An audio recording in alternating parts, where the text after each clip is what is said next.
મોળો અને ચીકણો હોય ને કેવો હોય મોળો અને ચીકણો હા પછી આ શું છે એનો કલર કેવો છે એનો સ્વાદ કેવો છે ખટ્ટો પછી આ શું છે એનો કલર કેવો છે ડુંગળીનો કલર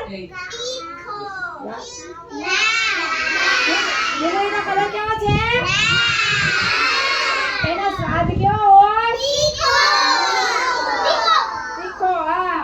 પછી આ શાકને તમે ઓળખો છો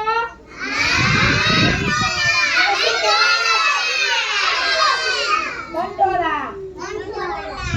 આનો સ્વાદ કેવો હોય ખબર છે કેવો હોય ઊંડો હોય કેવો હોય ઊંડો હોય પછી આ શું છે એનો કલર કેવો છે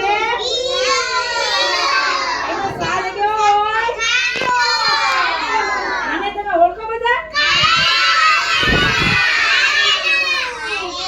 કેવું લાગે આનું શાક ઘણું વાળું તમે ખાધું શાક આમાં બધા શાકભાજી અલગ અલગ હોય શાકભાજીના કલર અલગ અલગ હોય અને શાકભાજીના સ્વાદ બધા અલગ અલગ હોય ને કોઈ શાકભાજી મોળા હોય કોઈ ચીકણા હોય કોઈ તીખા શાકભાજી હોય કોઈ કડવા હોય કોઈ તુરા હોય એમ બધાના અલગ અલગ સ્વાદ આવે ને તમે ઘરે બધું શાકભાજી ખાવ છો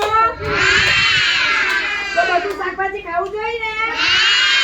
હા અને આપણે બધું શાકભાજી ખાઈએ તો આપણને પોષણ મળે વિટામિન મળે શક્તિ મળે